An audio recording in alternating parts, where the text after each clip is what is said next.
Hello भाइयों। मेरा नाम विनीत सोनी है और अभी मेरा सीपीओ का फिज़िकल था। सीआईएसएफ भेल जो है टाउनशिप रानीपुर में। तो मैं उसके रिगार्डिंग आपको कुछ बताना चाहता हूँ। आप वहाँ पे कैसे पहुँचोगे, कैसे क्या होगा, कैसा ग्राउंड है, कैसा क्या है। तो वीडियो में लास्ट तक बने रहना। आपको अपनी बस लेके या फिर ट्रेन लेके हरिद्वार रेलवे स्टेशन या फिर बस स्टैंड पहुँच जाना है। वहाँ से आपको ऑटो मिलेंगे और रानीपुर के लिए डायरेक्ट आपको बोलना है वहाँ पे सीआईएसएफ भेल पहुँचने के लिए कि हमको शिवालिक नगर छोड़ दो। तो आपको शिवालिक नगर के ऑटो वाले के लिए 40 रुपये या 50 रुपये देने होंगे, उससे ज़्यादा मत देना यार।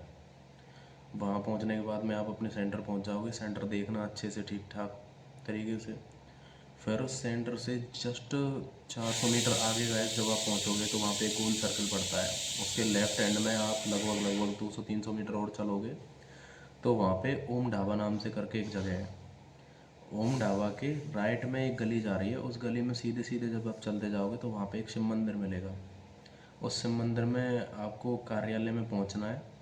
वहाँ पहुँच के उनसे रूम की डिमांड करनी है। वो रूम देंगे। एसी रूम तो 600 रुपये में और नॉन एसी रूम 400 रुपये में देंगे 2 लड़कों के लिए। आप वहाँ पे देख लेना कि आप कोशिश करना कि वहाँ पे आप 1-2 लड़के इकट्ठे हो जाएं और इकट्ठा रूम लेने, जैसे आपके ऊपर पैसों का लोड भी ना पड़े। वैसे एसी रूम 600 रुपये में आप समझ सकते हो कि कितना ही सस्ता हो जाता है। और गैस वहाँ खाने वाने की व्यवस्था भी बहुत अच्छी है कि जो ओम ढाबा है वहाँ पे बहुत सस्ता बहुत खाना मिल जाता है, सब कुछ ठीक है। उसके बाद में आपका जैसे दिन फिजिकल होगा, जल्दी सोना है आपको। जल्दी सोने के बाद में कोशिश करिएगा कि सुबह 4:30 बजे तक आप ग्राउंड में पहुँच जाएँ। पास ही है ग्राउंड। यूँ मैंने ग्राउंड में लगभग 5:30 बजे एंट्री ली थी। वहाँ से मेरी एंट्री हुई। एंट्री देने के बाद में तुरंत गेट पे आपको चेस्ट नंबर दे देंगे। मेरे को चेस्ट नंबर दे दिया था तभी तुरंत ही। 160 चेस्ट नंबर था मेरा। उसके बाद में दोनों पैरों में मेरे में चिप लगाई गई थी, RFID चिप। उसके बाद में सारी जितनी भी फ़ोन वगैरह और कुछ भी चीज़ थी जो भी, और बैग चेक कर रहे थे वो कि कोई मेडिसिन तो ड्रग वगैरह कुछ नहीं लेके जा रहे, तो सारी मेडिसिन भी निकाल दी थी। जैसे पैर के दर्द के लिए कोई मेडिसिन ले जाने की ट्राई कर रहा था तो वो सारे कुछ बाहर ही निकाल दिया था उन्होंने। अंदर कुछ भी नहीं, बस डॉक्यूमेंट्स ले जाने थे आपको। और आधार कार्ड, अपना जो मार्कशीट वगैरह के डॉक्यूमेंट उसमें दिए हुए हैं निर्देश, उनके हिसाब से आप देख के डॉक्यूमेंट ले जाएँ वहाँ पे। उसके बाद में अंदर ग्राउंड में जाएंगे।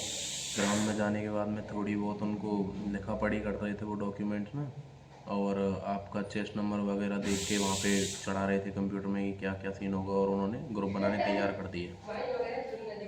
बैच बने थे 7, जिसमें से प्रत्येक बैच में 50-50 बच्चे लिए गए थे। 50-50 बच्चे लेने के बाद में वहाँ पे जैसे कि एक बैच को दौड़ा दिया उन्होंने। एक बैच दौड़ाने के बाद में उसके तुरंत बाद ही एक बैच की रनिंग पूरी हुई। तुरंत उसके बाद दूसरे बैच की रनिंग स्टार्ट कर दी। फिर दूसरे बैच की रनिंग हो गई। फिर तीसरे बैच की रनिंग स्टार्ट कर दी। ऐसे ही कर रहे थे वो। मेरा बैच चौथा था। तो पहले बैच में से लगभग सेलेक्ट करे थे उन्होंने 21-22 बंदे। दूसरे बैच में से भी यही रेशियो था। मेरे बैच में से बंदे सेलेक्ट करे थे उन्होंने 25 के समथिंग, 25 बंदे सेलेक्ट हुए थे। तो गाइस ग्राउंड की बताता हूँ मैं आपको। ग्राउंड हालांकि ठीक है, अच्छा ग्राउंड है। मेरी टाइमिंग यहाँ पे मैंने लास्ट टाइम जब लगाई थी 6:05 आई थी और वहाँ पे मेरी टाइमिंग आई थी 6:09। तो ग्राउंड में क्या है, थोड़ा सा आपको होपलेस तो होना नहीं है।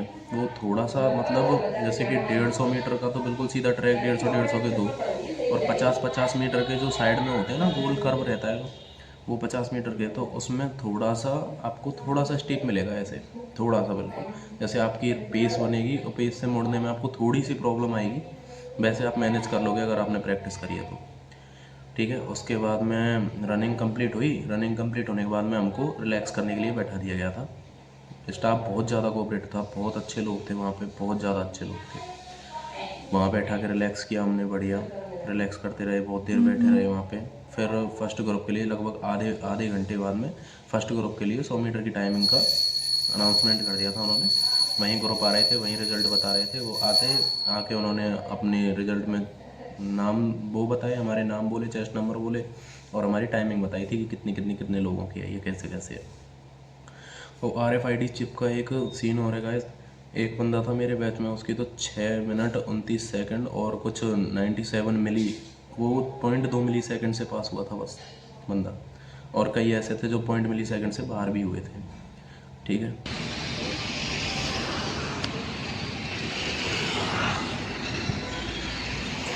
1600 मीटर की रनिंग कंप्लीट होने के बाद में उन्होंने हमको आधे घंटे का लगभग आराम दिया था। उसके बाद में उन्होंने फर्स्ट बैच खड़ा कर दिया आधे घंटे बाद कि फ़र्स्ट बैच की 100 मीटर की स्प्रिंट होगी। तो भैया 100 मीटर की स्प्रिंट जब हो रही थी तो घबराहट तो सबके ही हो रही थी। और मैं आपको बताऊं तो लगभग 5 बच्चे सभी बैचों को मिला के 100 मीटर स्प्रिंट में भी आउट हुए थे।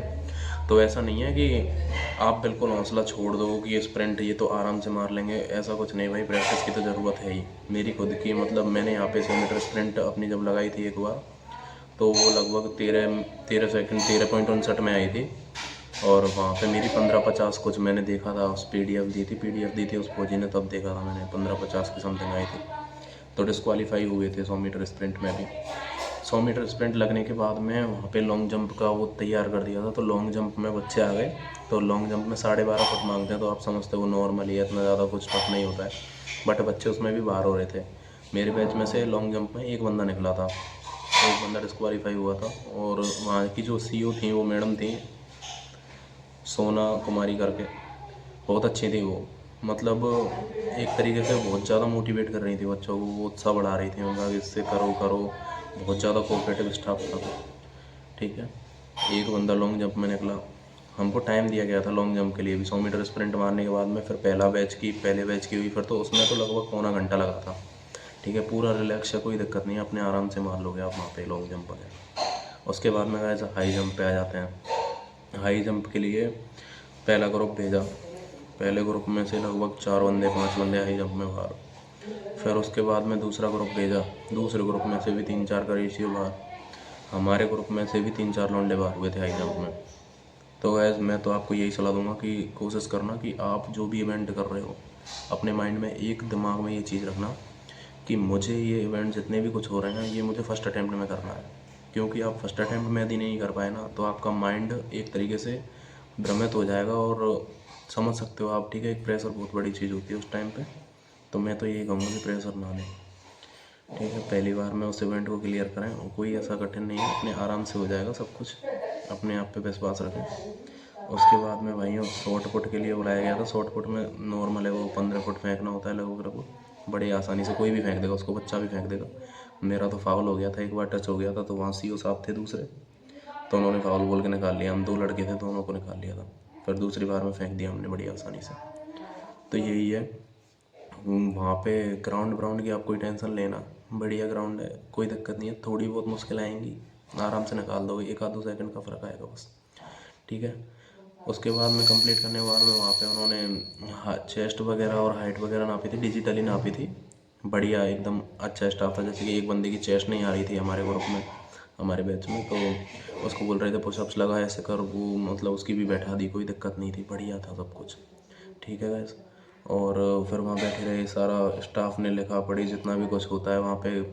फिर खाने पीने के लिए चले गए थे हम वहाँ पे, एक कैंटीन है वहाँ, ब्रेड वगैरह मिलते हैं, वो खाए।